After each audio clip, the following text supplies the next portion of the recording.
The day I married Melanie was supposed to be the happiest of my life. We exchanged vows on the beach, sun setting behind us, not a cloud in the sky. What she did not know was the small software company I supposedly worked for. I actually owned it, all $25.6 million worth, inherited from my grandfather. I had noticed her mother, Eleanor, eyeing me suspiciously throughout our relationship, asking probing questions about my finances. Before I continue, let me know where you are watching from. Hit like and subscribe if you have ever dealt with greedy relatives trying to get their hands on what is yours. I grew up in a modest neighborhood in Boston, with my father working as a mechanical engineer and my mother teaching high school chemistry. We lived comfortably, but there was nothing extravagant about our lifestyle. What most people did not know was that my grandfather, Harold Hartwell, had built Hartwell Technologies from his garage in the 70s into a specialized cybersecurity firm serving government contractors. Grandpa Harold and I shared a special bond. Every Sunday afternoon, he would pick me up in his 15-year-old Volvo, a car he kept despite being able to afford any luxury vehicle, and take me fishing. Between casting lines and reeling in bass, he would teach me about business ethics and, most importantly, the danger of letting money define your relationships. People show their true colors when dollars are involved. Zachary, he would say, squinting at the water. The moment folks know you have something they want, they treat you differently. Remember that. After graduating from MIT with a degree in software engineering, I deliberately avoided joining the family business. I wanted to prove myself on my own merits. I spent 5 years working for a struggling startup that ultimately failed to secure its next round of funding. It was humbling, but the experience taught me more than any success could have. Then, just after my 29th birthday, Grandpa Harold died suddenly of a heart attack. I was devastated. He had been more like a father than a grandfather to me. When the will was read, I was shocked to discover he had left me full ownership of Hartwell Technologies, valued at $25.6 million. My parents received generous trust funds, but Grandpa believed I understood his business philosophy best. The company ran smoothly with its experienced management team, requiring minimal day-to-day input from me. I continued living in my modest San Francisco apartment, driving my 10-year-old Toyota and working as a consultant, keeping my inheritance private from almost everyone in my life. I met Melanie Davis at a charity fundraiser for special education programs in San Francisco. She stood out immediately, not because of flashy clothes or makeup, but because of how genuinely she interacted with the children at the event. While others networked and posed for photos, she was on the floor, helping a young boy with Down syndrome build a Lego tower. When I finally worked up the courage to introduce myself, I discovered she was a special education teacher at an elementary school in the Mission District. Her passion for helping children with learning disabilities was obvious in the way her eyes lit up when she talked about her students. Every child has potential, she told me over coffee that evening. Some just need different paths to reach it. I introduced myself simply as a software developer, deliberately vague about which company I worked for. When she asked about my job, I focused on the consulting work I actually did, rather than my ownership of Hartwell Technologies. It was not exactly a lie, but certainly an omission of the full truth. Over the next 6 months, Melanie and I grew closer. We moved in together in a modest 2-bedroom apartment. My choice not because I could not afford better, but because I wanted our relationship to develop without the distortion wealth can bring. Melanie never pressed about finances, seemingly content with our comfortable but not luxurious lifestyle. I grew up with so little, she once told me while we cooked dinner together. Dad worked at the post office. Mom was a receptionist. Having enough is plenty for me. Her contentment and lack of materialism only made me fall deeper in love with her. I began to believe I had found someone who would love me for myself, not my bank account. The first warning signs appeared when Melanie introduced me to her mother, Eleanor Blackwell. She was a petite woman with perfectly coiffed hair and manicured nails that seemed at odds with her daughter's natural simplicity. From the moment we met, her eyes assessed everything: my watch, my shoes, my car, calculating their worth. "So, Zachary, what exactly do you do again?" she asked before I had even sat down at the restaurant table. Mom Melanie sighed. "He already told you. He works in software development." "Yes, but for which company?" "Is it one of those startups?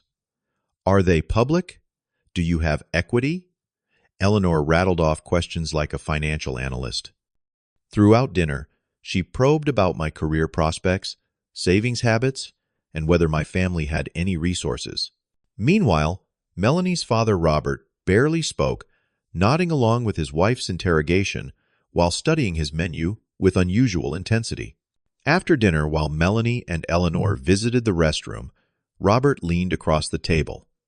"Sorry about the third degree," he whispered. "Eleanor is concerned about security." The way his eyes darted toward the restroom door told me he was afraid of his wife overhearing. Later that week, I met Melanie's older brother James for drinks. Unlike the rest of his family, James was refreshingly straightforward. "Just giving you a heads up about my mother," he said, nursing his beer.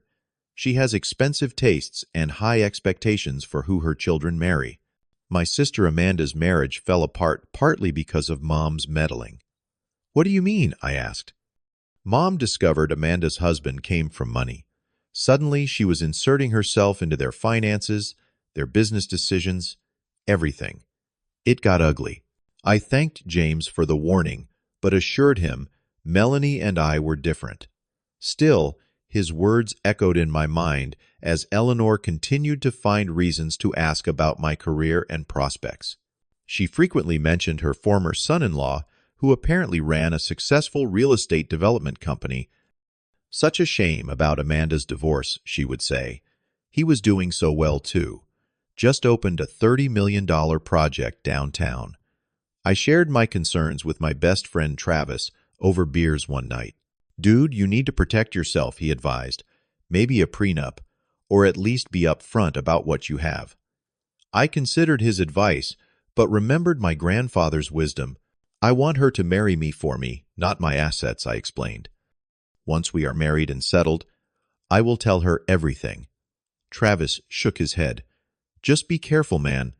I proposed to Melanie on our one-year anniversary during a weekend trip to Napa Valley. She said yes, immediately, tears streaming down her face, not even glancing at the modest diamond ring I had chosen. "I do not need anything fancy," she assured me when we began planning the wedding. "Just our closest friends and family at the local botanical garden would be perfect." Eleanor had other ideas. "Nonsense," she declared during our first planning lunch. "My only daughter is not getting married in some public park. I have already called the Cliffside Resort. They have an opening next June." The Cliffside was one of the most expensive venues in coastal California. When the coordinator emailed over the quote, I nearly choked on my coffee. The base package alone was $75,000. "Mom, we cannot afford this," Melanie protested. "Well, maybe Zachary has been saving more than you think," Eleanor suggested, eyeing me speculatively. "Or perhaps my daughter deserves parents who will contribute to her special day." The guilt trip worked as intended. I quietly arranged to cover the bulk of the expenses through what I called savings and a small family inheritance, careful to frame it as just enough to cover the wedding, not the millions actually at my disposal. As the wedding approached, Eleanor's questions about our future grew more pointed. Where would we live? When would we buy a house? Had we considered investment properties? Meanwhile, I met with my family's attorney to update my will and the company ownership structure. He strongly recommended a prenuptial agreement. "Your grandfather built this company from nothing," he reminded me. "Without protection, half of it could walk out the door in a divorce." "Melanie is not like that," I insisted, "and I do not want to start our marriage with what would feel like distrust." My parents expressed concern when I told them I still had not disclosed my true financial situation to my fiancée. "Honey, relationships need honesty," my mother said. "What happens when she eventually finds out? I will tell her, I promised." After the wedding, when it cannot influence her decision to marry me. Looking back, I wish I had listened to them all. Our wedding day dawned perfect. Clear blue skies over the California coastline, waves crashing rhythmically on the cliffs below the resort. 200 guests filled the ceremony space, though I recognized barely 50 of them. The rest were Eleanor's colleagues, social connections, and distant relatives I had never met. Melanie looked breathtaking, walking down the aisle in a simple but elegant gown she had chosen, despite Eleanor's push for something more elaborate. When she reached me, her eyes shining with tears, I knew I had made the right choice in marrying her, regardless of any concerns about her mother. Throughout the reception, Eleanor worked the room like a politician, introducing me to people as a rising star in the tech industry. She pulled me aside at one point, champagne glass in hand. "I expect great things from you, Zachary," she said, her grip on my arm surprisingly strong. "Melanie deserves nothing but the best." "I promised to take care of her," I replied carefully. "See that you do," she said, her smile not quite reaching her eyes. My best man, Travis, caught my eye across the room, raising his eyebrows in Eleanor's direction as she walked away. During his speech, he kept things light, but ended with a pointed comment. "Take care of each other, and remember that marriage is between two people, not extended family, not friends, just you two making decisions together." I caught Eleanor's sour expression at his words and knew he had hit a nerve. Later, as Melanie and I danced, she apologized for her mother's intensity. "She means well," she said. "She just wants security for me after growing up with so little." "I understand," I assured her, though in truth, I was increasingly uncomfortable with Eleanor's behavior. Still watching my beautiful bride laugh and dance with her father, I convinced myself I had made the right decision, keeping my wealth secret until after our vows were exchanged. Our honeymoon in Bali was everything we had dreamed of: secluded beaches, breathtaking sunsets, and blissful disconnection from the outside world. At least it would have been blissful if Eleanor had not called Melanie daily with urgent questions. "Mom wants to know if we have thought about neighborhoods for house hunting," Melanie said apologetically after one such call. I told her we are happy in our apartment for now. "What did she say to that?" I asked, trying to keep my tone neutral. "That we are not getting any younger and property values in good school districts only go up." Melanie rolled her eyes. "Sorry, I will try to set better boundaries." When we returned home, something felt off about our apartment. Items on my desk seemed slightly rearranged, and my laptop had been moved from its usual spot. "Did your mom come by while we were gone?" I asked casually. Melanie looked confused. "No? Why would she? She has no key." The next day, I discovered our building manager had let Eleanor in after she claimed to be dropping off a wedding gift that needed refrigeration. No such gift had appeared. When confronted, Eleanor brushed it off. "I wanted to make sure your refrigerator was clean before you came home to spoiled food. That is what mothers do." Melanie was mortified and furious. "Mom, you had no right to go into our home without permission." But more disturbing developments followed. Friends began congratulating me on my tech success, information I had never shared with them. Someone had accessed my work email, which contained correspondence about Hartwell Technologies. And Eleanor had suddenly started telling her friends that her daughter had married into quite a comfortable situation. "You should hear Mom lately. James warned me over lunch. She is telling everyone you are some secret tech millionaire. Where is she getting this?" I shrugged it off, but inwardly, my anxiety was growing. 3 weeks after our wedding, Eleanor appeared unannounced at my consulting office. My assistant, unaware of any issues, showed her right in. "Interesting place," she commented, looking around the modest space I maintained for my consulting work, separate from the Hartwell Technologies headquarters across town. Not quite what I expected from the CEO of Hartwell. My blood ran cold. "What are you talking about?" Her smile was predatory. "Come now, Zachary. Did you think I would not do my due diligence on the man marrying my daughter? $25.6 million is quite the secret to keep. That evening, Melanie came home in tears. Mom hired a private investigator to look into your finances, she confessed. I had no idea until today when she showed me the report. Why did you not tell me about the company, Zachary? About all of it, I tried to explain my reasoning, my grandfather's lessons, my fear that money would change our relationship, my desire to be loved for myself. But the hurt in her eyes cut me deeply. I would have loved you regardless, she said quietly. But relationships need trust, and you did not trust me with the truth. As we worked through this painful conversation, more disturbing information came to light. James called to inform us that Eleanor had a history of minor financial fraud, borrowing from community organizations where she volunteered manipulating elderly relatives to change their wills. Then Robert, Melanie's father, showed up at our door late one night. He looked haggard, nervous.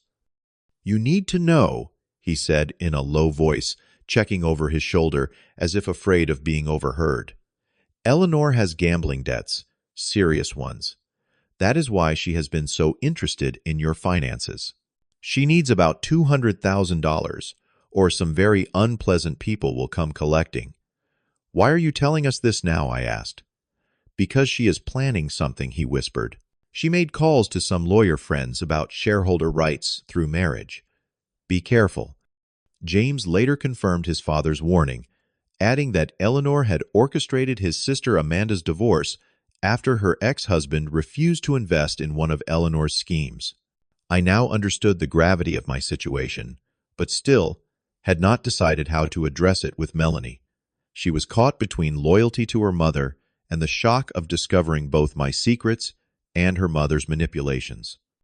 That night, I contacted my company's legal team to prepare for whatever Eleanor might be planning. The confrontation came sooner than expected.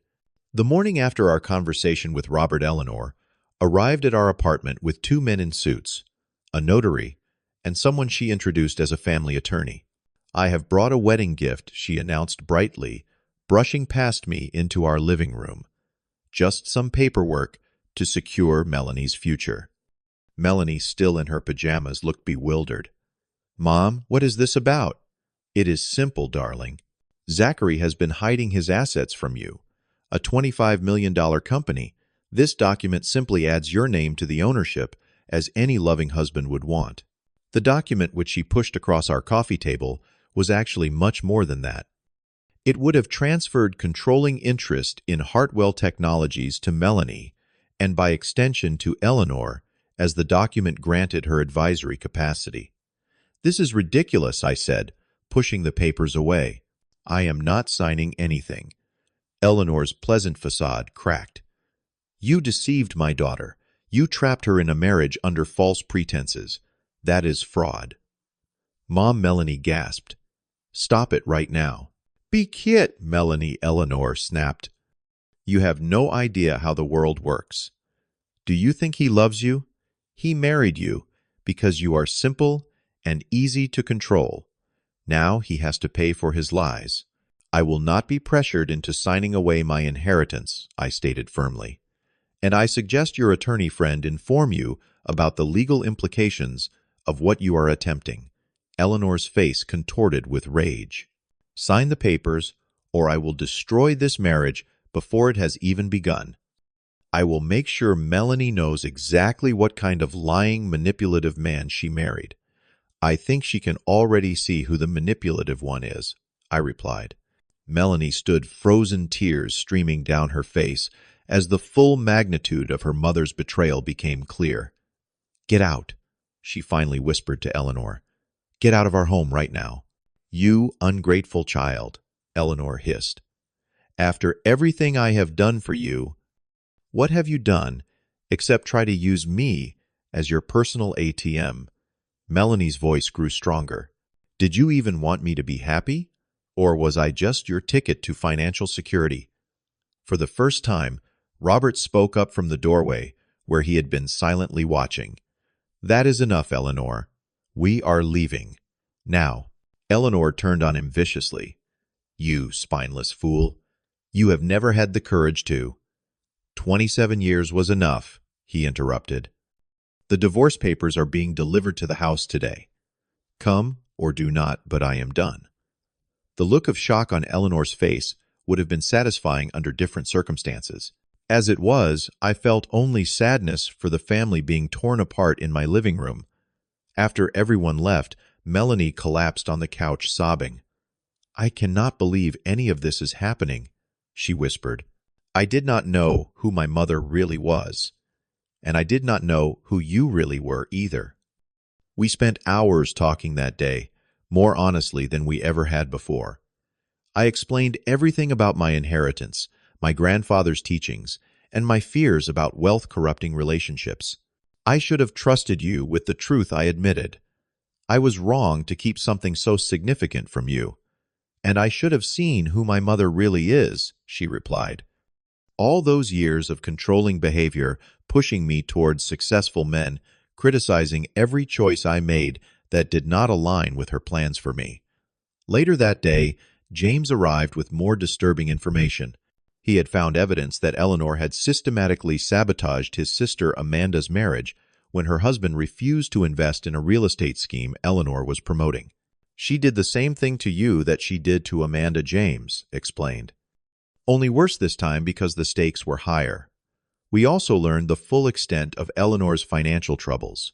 Years of gambling had left her hundreds of thousands in debt.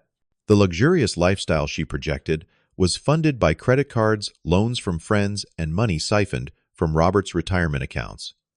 Dad finally checked the accounts last week, James told us. That is when he discovered she had emptied almost everything. That night, I contacted my company's legal team to prepare for whatever Eleanor might be planning. The confrontation came sooner than expected. The morning after our conversation with Robert, Eleanor arrived at our apartment with two men in suits, a notary, and someone she introduced as a family attorney. I have brought a wedding gift, she announced brightly, brushing past me into our living room. Just some paperwork to secure Melanie's future. They are facing bankruptcy if something does not change. I now understood exactly why my grandfather had been so insistent about keeping wealth private. Money does not just change how others see you. It can make you the target of those who value wealth above all else, even family. That evening, I called my company's legal team to prepare a response to Eleanor's threats and attempts at financial coercion. The next day, I met with Travis to formulate a plan.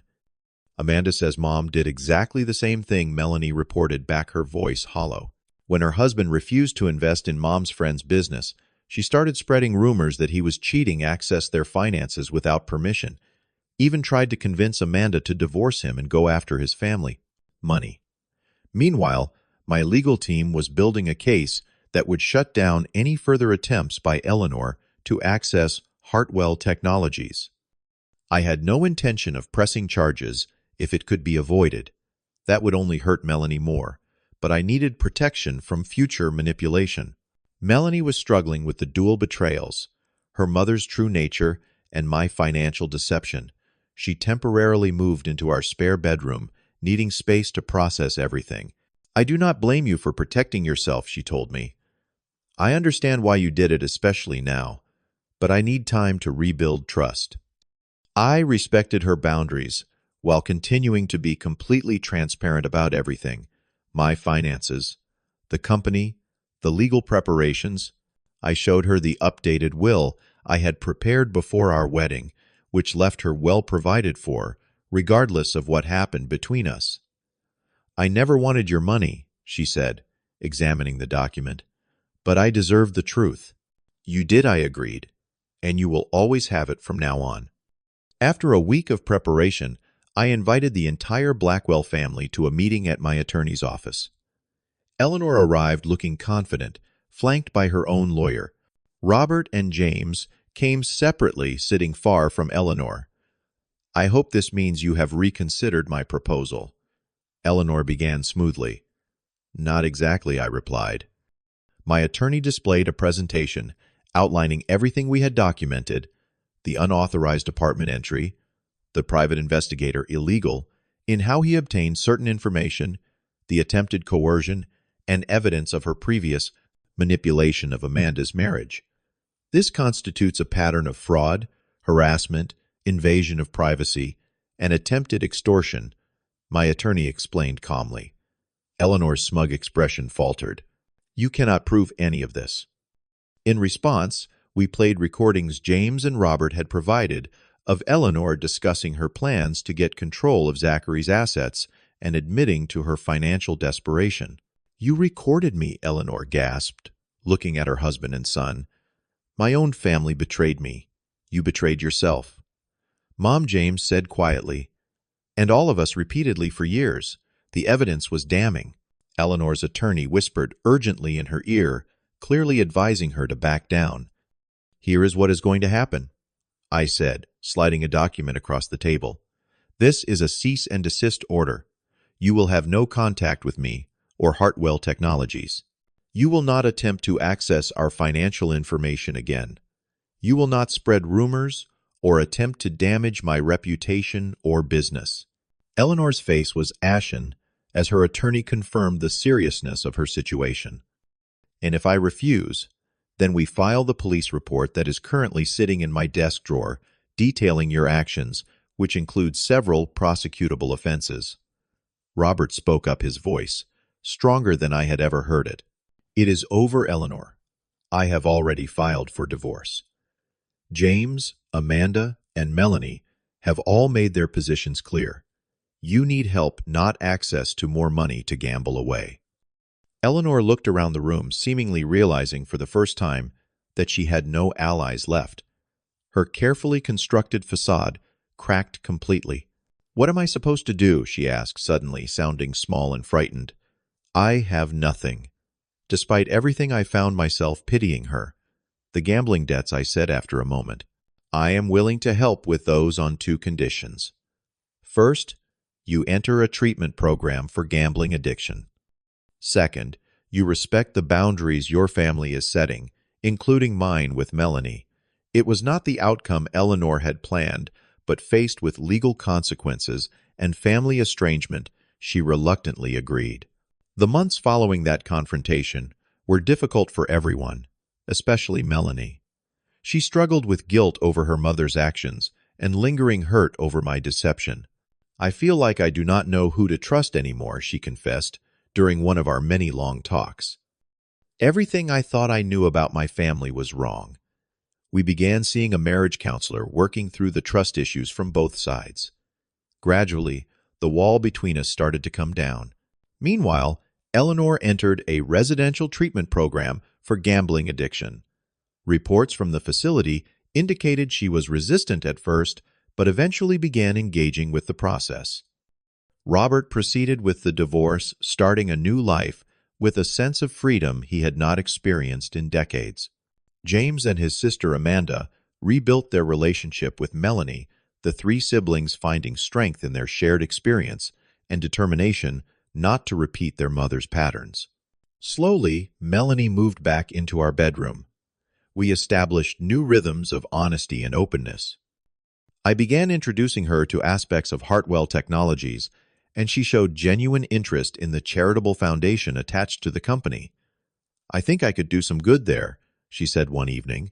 Working with the education, grants may be developing programs for children with special needs. Her resilience and capacity for growth amazed me daily. Despite everything she had been through, she maintained her compassion while developing stronger boundaries. We moved from our apartment to a house, not a mansion but a comfortable home with good security and space for the family we hoped to build someday. Melanie took an active role in choosing it, no longer afraid to acknowledge our financial reality, while still maintaining her values of simplicity and purpose. 6 months after the confrontation, we received word that Eleanor had completed her treatment program. She requested a meeting with Melanie, which my wife approached with understandable caution. She seems different, Melanie reported back afterward. More subdued, more reflective. The therapists say the gambling was partly about control and partly about filling an emotional void. She has a long way to go, but I think she is actually trying. Eleanor and I maintained distance, which was best for everyone involved. The boundaries we had established remained firmly in place, but the acute crisis had passed. Robert finalized his divorce and began dating again, looking younger and more vibrant than I had ever seen him. James and Amanda both established healthier relationships with Eleanor, careful and measured, but not completely severed. As for Melanie and me, we emerged from the ordeal with a stronger marriage than I could have imagined. The secrets were gone, replaced by hard-won trust and deeper understanding. My grandfather was right about money changing relationships. I told Melanie one evening as we sat on our porch, but he never got to see how the right relationship can withstand even that test. We earned this, she agreed, squeezing my hand. The hard way. I finally understood that while privacy about wealth can be prudent, secrecy within marriage creates its own vulnerabilities. True security comes not from hiding assets, but from choosing the right partner and building genuine trust. Melanie eventually took over running our company foundation, transforming it with her educator's perspective and compassionate approach. I watched with pride as she created innovative programs for disadvantaged students, her work far more meaningful than any shopping spree or luxury lifestyle would have been. We established clear financial values to guide our future family generosity, tempered with responsibility, comfort without excess, and always viewing wealth as a tool rather than an identity. Sometimes the most valuable inheritances are not measured in dollars. My grandfather left me a successful company, yes, but his true legacy was the wisdom to recognize what matters most. Not the money in our accounts, but the integrity in our hearts and the authentic connections we build with those who love us for ourselves. Have you ever discovered someone's true character during a crisis? How did you handle it? Share your experience in the comments below. If this story resonated with you, please hit the like button, subscribe to hear more real-life lessons, and share with someone who might need to hear this message today. Remember, sometimes keeping certain cards close to your chest is not about deception, it is about protection. Thank you for listening, and may you find relationships built on genuine love rather than material interest.